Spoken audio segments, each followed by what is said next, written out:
Welcome to Illuminati Silver. We tell the truth about silver. Today is Sunday the 10th of July 2022.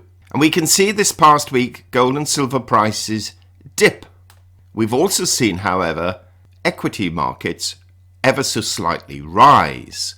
With the FOMC decision due on the 27th of July, we ask, in which direction are gold and silver prices likely to move, and what are the determinants which will dictate the direction of that move? Now, this video is a repeat of the one we produced yesterday, which is our weekly update.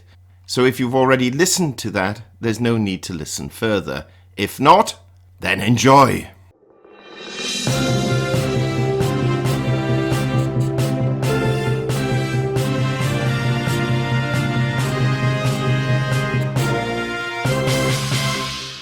First, looking at precious metals, gold fell $67 last week, falling from $1,810 to $1,743, having hit a high of 1814 and a low of 1732, a fall of 3.7%. In sterling terms, gold finished the week at £1,448, that's down £48. And in euros, it closed at 1,711 euros. That's down 24 euros. Silver fell 59 cents, falling from 1992 to 1933, having hit a high of 2021 and a low of 1894, so it did actually dip below that $19 level, a fall of 3%, not quite as much as gold's 3.7.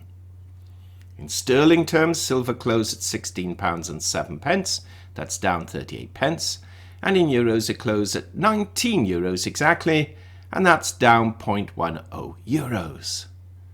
The gold to silver ratio fell slightly from 90.9 to 1 to 90.2 to 1. It'll be interesting to see for how long this ratio remains in the 90s or very close to it. Now, looking at the prediction we made last week, this is what we said, quote, "We expect to see gold trade between 1750 and 1850, with 1725 and 1875 as outliers. We forecast silver will trade between 1850 and 2150, with 1750 to 2250 as outliers."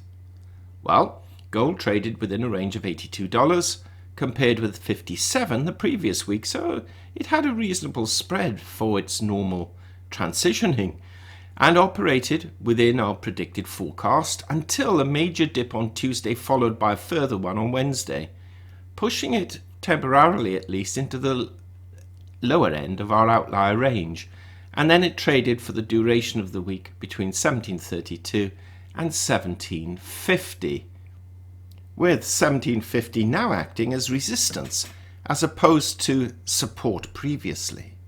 Now, silver, though, traded exactly within our main forecast, within a trading range of $1.27 between its high and low, and that compares with $2.16 a week earlier.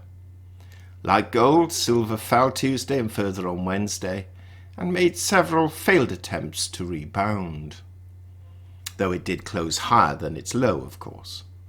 Now, it's worth repeating the comment we made last week, which applies again this coming week. Quote, "Precious metals are on the downside with increasing rates, and if the Russia-Ukraine war should suddenly come to an end, then the geopolitical risk investment in gold and silver will also abate, causing even lower prices.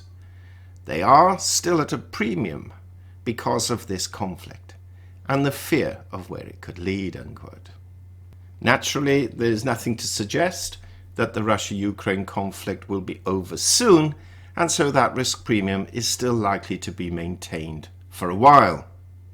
Now, looking at some of the other financials, Bitcoin has risen this past week by $2,490 and currently stands at $19,033. Equities actually rose slightly last week, with the Dow Jones closing on Friday at 31,338, albeit down 46 points on the day, but up 241 on the week. The S&P 500 closed at 3,899, down 3 points on the day, but up 74 points on the week, and the Nasdaq Composite closed at 11,635, up 13 points on the day, and up 508 points on the week. Now looking at oils, Brent crude closed at $107.02, that's down $4.61, and WTI crude closed at $104.79, that's down $3.64 on the week. The dollar index stands at 106.90, that's up a considerable 1.49 points on the week, following the previous week's gain of 0.96. Now on Thursday we produced an update video entitled Boris Johnson Resigns, Gold and Silver Prices Move, midweek update, where we cover a number of the factors affecting precious metal prices so far, up until then, this past week. Now earlier in the week we also produced a video entitled Is Now the Time to Buy Gold and Silver, where we talk about the Pure Gold Company and what considerations you should have in terms of whether to consider purchasing now or perhaps waiting until this round of interest rate rises are out of the way. And we've placed links to both of these in the description box below. If you haven't had an opportunity to listen to them, we honestly and earnestly suggest that you do. Now in our report last week, we stated very clearly that Wednesday's services PMI plus FOMC minutes and Friday's non-farm payroll data were the important days for economic data and potential interaction by traders.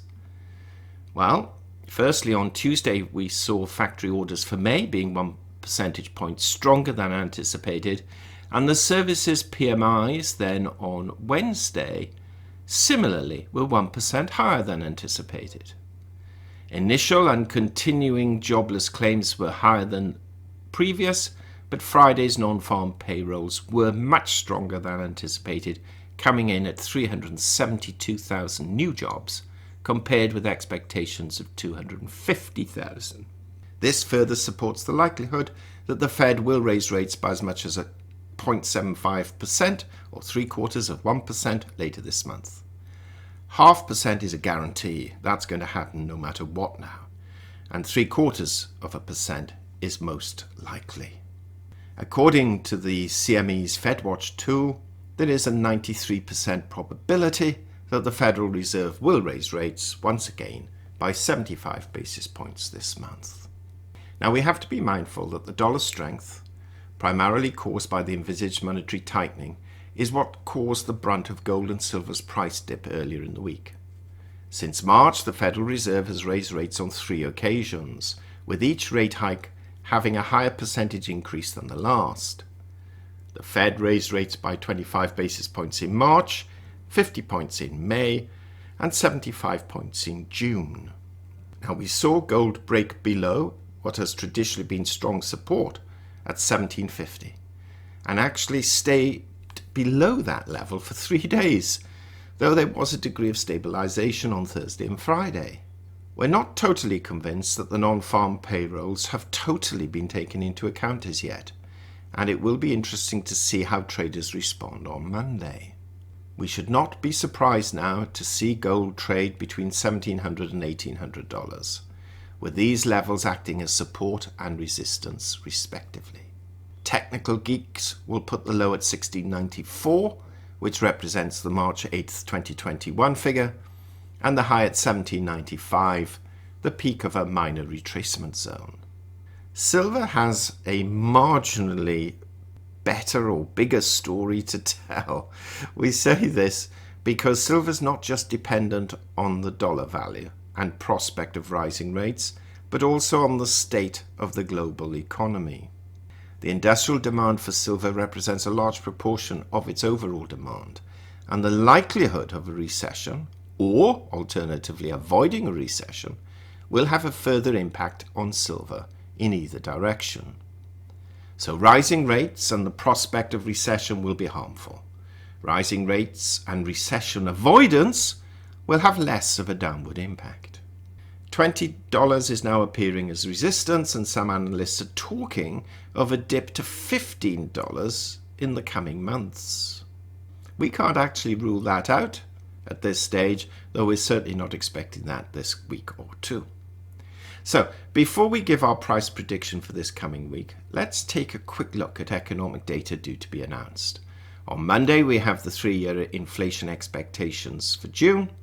Tuesday, NFIB Small Business Index. Wednesday, the CPI Index and Core CPI Index for June and the Beige Book. Thursday, weekly jobless claims and the Producer Price Index for June. And then on Friday, retail sales, import price index and industrial production, all for June, and business inventories for May. So traders will be particularly watching the CPI on Wednesday and retail sales on Friday. Now that said, we believe that the FOMC decision on the 27th of July is already baked in. And unless there is some amazing disparity in CPI and retail sales compared to expectations, we can all expect a 0.75% increase in rates in the United States.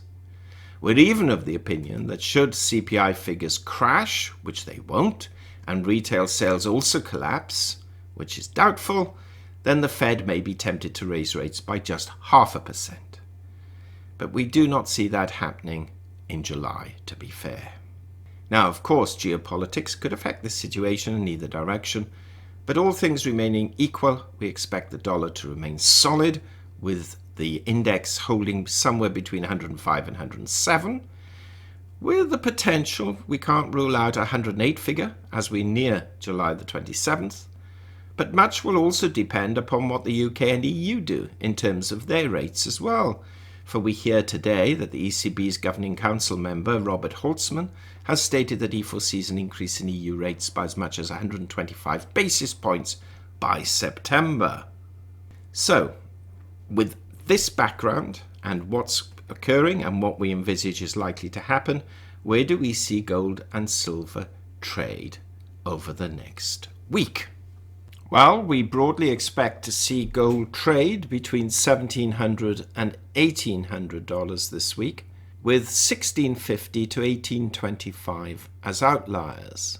We're probably anticipating, until Friday at least, some relative consolidation close to current levels. However, that may change depending on the figures being announced.